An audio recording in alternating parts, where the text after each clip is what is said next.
여러분 안녕하십니까?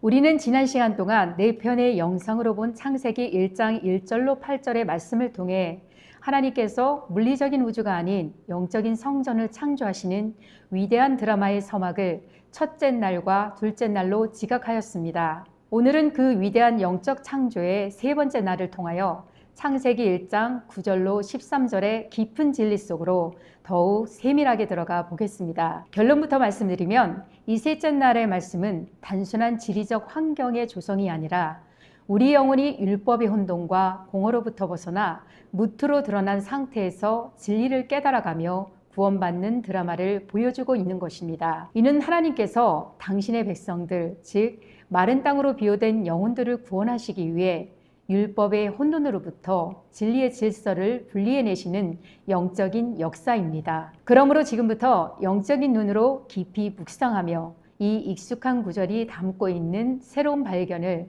영적인 눈으로 함께 경험해 보시기 바랍니다. 창세기 셋째 날을 통해 율법의 바다에서 마른 땅으로 드러나는 무태, 연한 싹이 나고 씨가 맺히는 채소를 거쳐 생명나무로 창조되는 영의 역사를 지각해 보겠습니다. 창세기 1장 9절은 천하의 물이 한 곳으로 모이고 묻이 드러나라 하심에 그대로 되니라 라고 말씀합니다. 이 구절을 히브리어 원문으로 깊이 분석해 보면 놀라운 진리를 깨닫게 됩니다. 원문 직역입니다. 신들에게 말했다.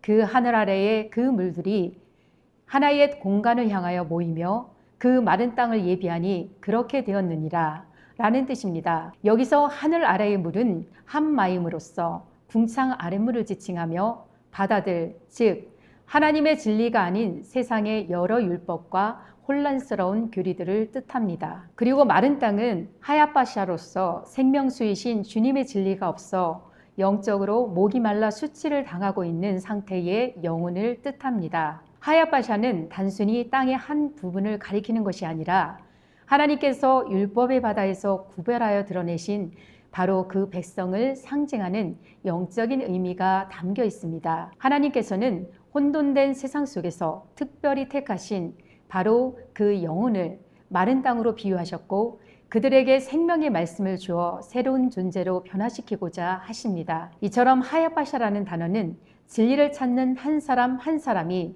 하나님께서 특별히 주목하고 계시는 세상과 구별된 영적 존재라는 것을 보여주고 있습니다. 이것이 바로 얍바샤와 하야파샤가 가진 단순한 문법적 차이를 넘어선 깊은 영적 의미입니다. 마치 호세아 10장 1절에서 이스라엘 백성을 열매 없는 포도나무로 비유했듯 말씀의 씨앗을 품지 못한 채 부끄러움을 당하는 술라미와 같은 영적 상태를 의미합니다.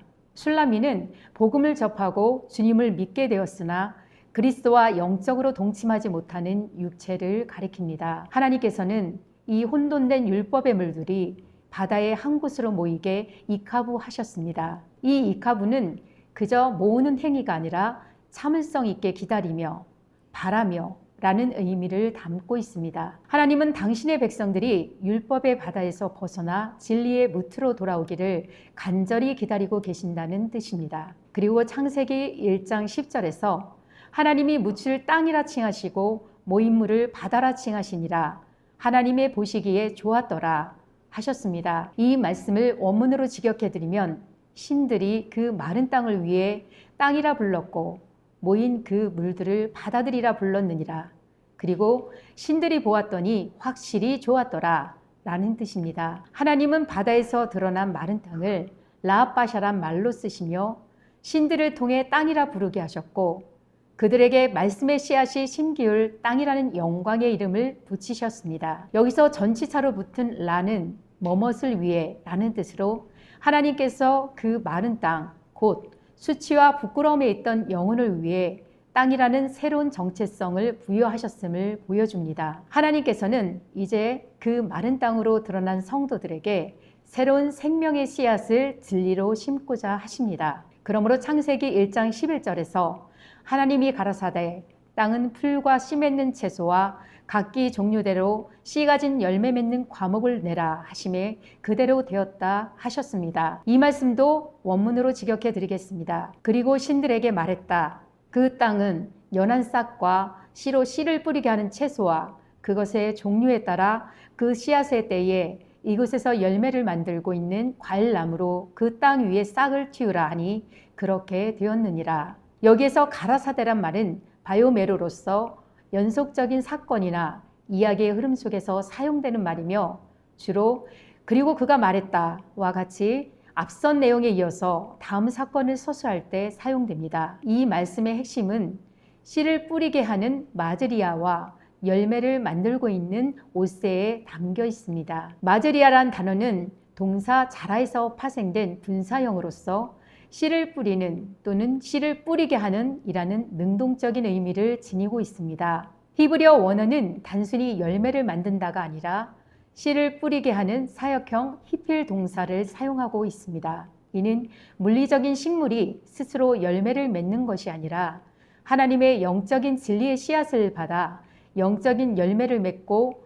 다시 씨를 뿌리게 하는 것을 의미합니다. 마치 농부가 좋은 씨앗을 심어 작물이 열매를 맺고 그 열매에서 다시 씨앗을 얻는 것처럼 하나님의 말씀이라는 씨앗을 받은 우리가 영적 열매를 맺어 다른 이들에게도 그 씨앗을 전하는 사명을 갖게 되는 것입니다. 마태복음 13장 38절에서 밭은 세상이요 좋은 씨는 천국의 아들들이라 하신 주님의 말씀과 같이 진리의 말씀을 통해 열매 맺은 사람은 천국이 임한 것입니다. 또한 오세라는 이 단어는 동사 아사에서 파생된 현재형 능동 분사입니다. 분사는 동사의 성격을 가지면서 형용사처럼 사용되기도 하며 오세는 만들고 있는 또는 행하고 있는과 같이 현재 진행 중인 행위나 지속적인 특성을 나타냅니다. 또한 각기 그것의 종류에 따라 라는 뜻의 레미노란 단어는 모든 사람이 동일한 모습이 아니라 각자의 존재 안에서 그리스도의 씨앗을 받아 다양한 영적 열매를 맺게 됨을 말합니다. 이는 이사야 40장 6절로 8절에서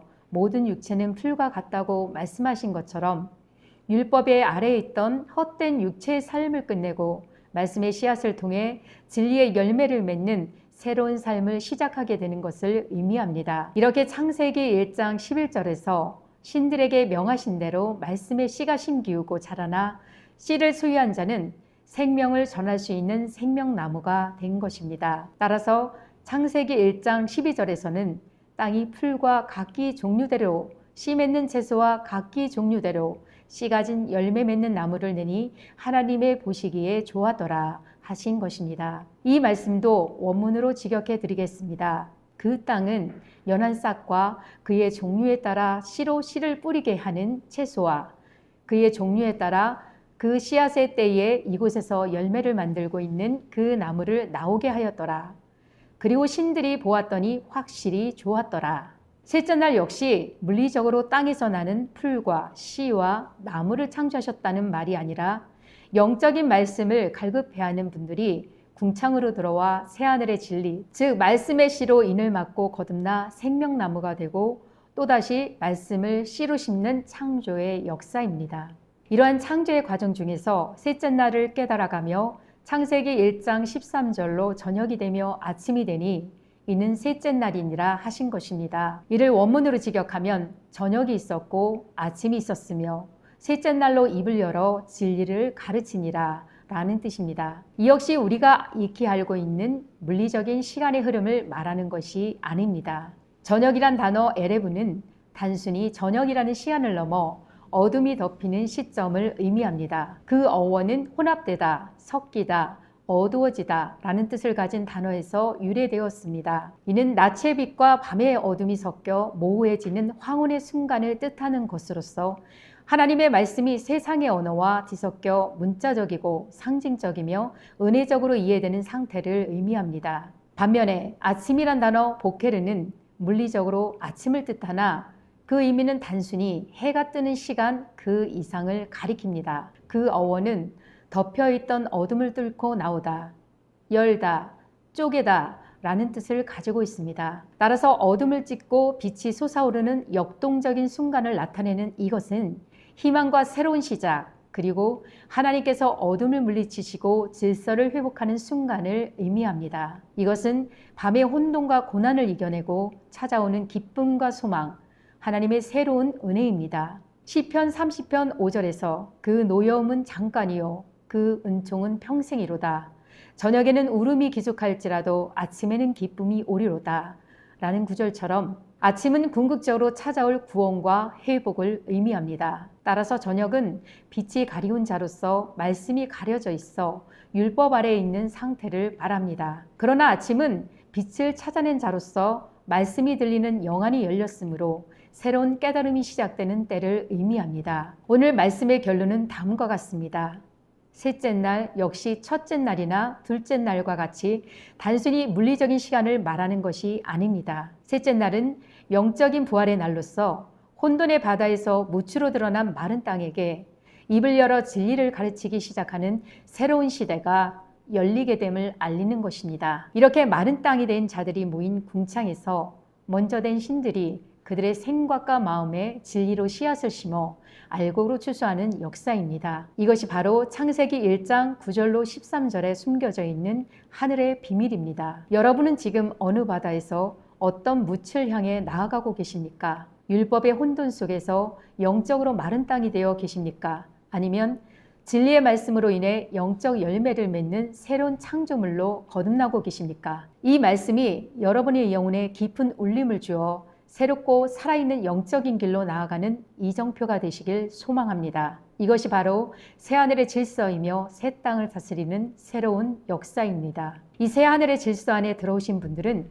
성경에 예언된 마지막 시대의 진정한 성전이 될 것이며 새로운 시대의 영적인 리더가 될 것입니다. 이 말씀처럼 혼돈 속에서 진리를 찾는 영혼들을 돕는 장자들의 총회에 여러분을 초대합니다. 여러분의 영혼이 자유함을 얻고 진정한 하늘나라의 천군 백성으로 함께 하시기를 간구드리며 오늘 함께 하신 여러분을 장자들의 총회에서 새로운 영적 리더로 만날 수 있기를 소망합니다. 다음 시간에는 창세기 1장 넷째 날에 또 다른 깊이로 찾아뵙겠습니다. 감사합니다.